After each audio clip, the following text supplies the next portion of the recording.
আসসালামু আলাইকুম ওয়া রাহমাতুল্লাহি ওয়া বারাকাতুহু। আজ আমরা বাংলাদেশের এক ঐতিহাসিক প্রেক্ষাপটে শেরপুর ৩ আসনের উপজেলা নির্বাচনের জন্য এই জনসভার আয়োজন হয়েছে। যে জনপদে দাঁড়িয়ে আমরা কথা বলছি, সেই জনপদে শহীদ রেজাউল করিমের রক্ত তারা জড়িয়ে এই জনপদকে তারা রক্তাক্ত করেছে। শহীদ রেজাউল করিমের ছোট সন্তানেরা তার বাবার নাম ডাকতে পারছে না, বাবাকে খুঁজে পাচ্ছে না, স্নেহের পরশ থেকে বঞ্চিত করা হয়েছে। যে সন্ত্রাসীরা প্রকাশ্য দিবালোকে আমার ভাইয়ের রক্ত ঝরিয়েছে, এই জমিনে সেই রক্তের বদলে হবে। শেরপুরবাসী ঘুমিয়ে নেই। এই দেশের স্বাধিকার আন্দোলনের জন্য, এই দেশের জনগণের অধিকার প্রতিষ্ঠার জন্য আমাদেরকে আবার জেগে উঠতে হবে। যে খুনি সন্ত্রাসীরা ইলেকশন ইঞ্জিনিয়ারিং এর মধ্য দিয়ে জনগণের ক্ষমতাকে তারা কুক্ষিগত করে আজ ক্ষমতার মসনদে বসেছে। এই মসনদে বসে তারা একে একে লাশের স্তূপ জমিয়েছে। শুধুমাত্র গত মার্চ মাসে বাংলাদেশে 22 জন মানুষকে তারা হত্যা করেছে, যার বিচারের কোনো অগ্রগতি তো নাই। যারা হত্যাকাণ্ডের সাথে জড়িত তাদেরকে গ্রেফতার করতে আমরা দেখছি না।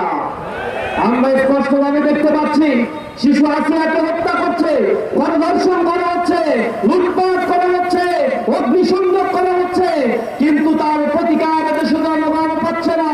বোমা কান্না করছে। মানুষকে সেই দুর্দিন থেকে মুক্তি দেওয়ার জন্য দাঁড়িপাল্লা ইনসাফের প্রতীকে ভোট দেওয়ার জন্য সকলকে উদাত্ত আহ্বান জানাচ্ছি। প্রিয় বন্ধুগণ, আপনারা জানেন যে জুলাইয়ের রক্তের উপরে দাঁড়িয়ে এই সরকার আজ ক্ষমতার মসনদে এসেছে। তাদের বোধোদয় হওয়া উচিত, লজ্জা পাওয়া উচিত।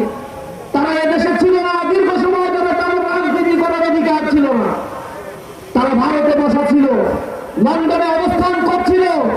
জনগণের রক্ত ঝরেছে, আমার ভাইয়ের রক্ত ঝরেছে। সাইদ, আবু সাইদ, মুগ্ধ, ওয়াসিম, শহীদ আবু রায়হানের রক্তের বদলা এখনো দিতে পারি নাই।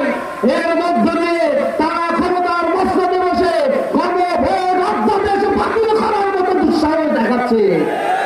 আমরা গভীর উদ্বেগের সাথে লক্ষ্য করছি ইন্টারিম গভর্নমেন্ট যে 130-এর অধিক অধ্যাদেশ জারি করেছিল, তার মধ্য থেকে গুরুত্বপূর্ণ 16টি অধ্যাদেশকে তারা বিল আকারে উত্থাপন না করে বরং তা বাতিলের সুপারিশ করেছে।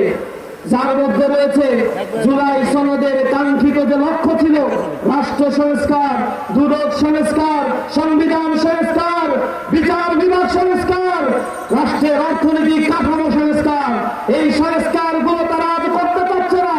গুম, খুন, প্রতিরোধ, প্রতিকার অধ্যাদেশ বাতিলের মতো এই অধ্যাদেশগুলোকে তারা উত্থাপন না করে এ জাতিকে তারা বুঝাতে চায় আর এক গুণের রাজ্য তারা কায়েম করে নতুন ফাঁসি কিনবে তারা বিবাহ হতে চায়।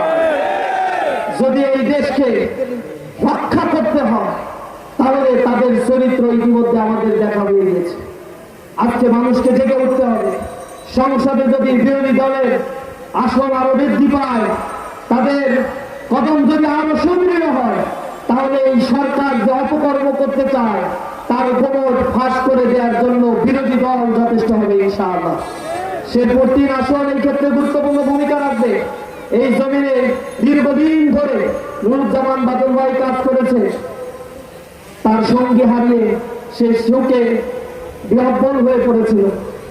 ভাই অনেক কষ্ট নিয়ে আমাদের মাঝ থেকে বিদায় নিয়েছে। সেই নুরুজ্জামান বাদল ভাইয়ের সেই স্মৃতি বিজড়িত ময়দানে ইসলামী আন্দোলন বিজয়ী হবে, ইনসাফ কায়েম হবে। নুরুজ্জামান বাদল ভাই তা দেখতে চেয়েছিলেন। কোন সম্পদের পাহাড় তিনি করেন নাই, অর্থ প্রভাব প্রতিপত্তি তিনি তৈরি করেন নাই। বাতিলের বিরুদ্ধে আপসহীন সংগ্রাম করেছেন। দিনের পর দিন তিনি কারাগারে নিবদ্ধ ছিলেন। সুতরাং সেই জমিনে জুলুমের মূলোৎপাটন করার জন্য আপনাদেরকে উদাত্ত আহ্বান জানাই। দাঁড়িপাল্লার পক্ষে, ইনসাফের পক্ষে আপনারা রায় দিবেন। জনগণের কাছে ইনসাফের কথাগুলো আপনারা পৌঁছে দিবেন। আজ আমরা আরো উদ্বেগের সাথে লক্ষ্য করছি এই গভর্নমেন্ট ফরমেশন করার পর থেকে ধারাবাহিকভাবে আওয়ামী পুনর্বাসন করা হয়েছে। একের পর এক তাদের অফিসগুলো খুলে দেওয়া হয়েছে, তাদেরকে জামিন দেওয়া হয়েছে, তাদের মামলাগুলো উজ্জ্ব করা হয়েছে।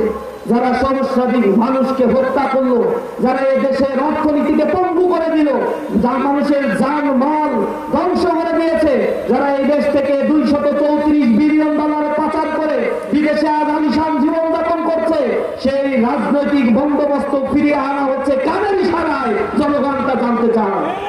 আমরা দেখতে পেয়েছি তারা গোপন আমানত করেছিল। সেই ফ্যাসিবাদী স্বৈরাচারী হাসিনা সে নিজে স্বীকার করেছে নির্বাচনের পূর্বে তাদের সহযোগিতা নিয়েছিল এবং তাদের পুনর্বাসন করা করেই তারা এই ক্ষমতার মসনদে বসার জন্য মেকানিজম করেছে। আমরা দেখতে পেয়েছি আওয়ামী লীগকে আবার তাদের সম্পদে বহন করার জন্য যে আইনগুলো তাদের জন্য প্রতিবন্ধকতা হতে পারে, সে আইনগুলো তারা সংস্কার করছে না। আমরা যদি এই দেশকে আবার রক্ষা করতে চাই, যদি এই দেশকে মানুষের মাঝে ইনসাফ প্রতিষ্ঠা করতে চাই, তাহলে দাঁড়িপাল্লার কোনো বিকল্প নাই। আপনারা দেখেছেন পার্লামেন্টে জামায়াত ইসলামী যে গঠনমূলক পরিবর্তন এনেছে, এই দেশে নতুন একটা ধারার সূচনা হয়েছে। এদেশের জনগণের জন্য রাষ্ট্রে যা বরাদ্দ হয়, সেই বরাদ্দগুলো কিভাবে বণ্টিত হয়, কিভাবে বন্টন করা প্রয়োজন, সরকারকে চোখে আঙুল দিয়ে তা দেখিয়ে দিচ্ছে এবং সরকার সেই পথে হাঁটতে বাধ্য হচ্ছে।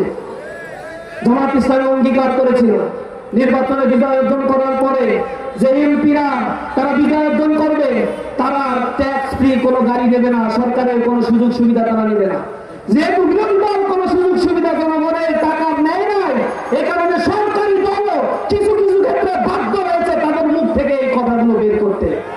সুতরাং এই বাংলাদেশে যদি ক্ষমতার ভারসাম্য প্রতিষ্ঠা করতে চান, যদি রব্যভাবে আর ফ্যাসিবাদ পুনঃপ্রতিষ্ঠা করতে না চান, তাহলে ইনসাফের প্রতি দাঁড়িপাল্লার পক্ষে গণরায় দেওয়ার জন্য আপনাদেরকে উদাত্ত আহ্বান জানাই।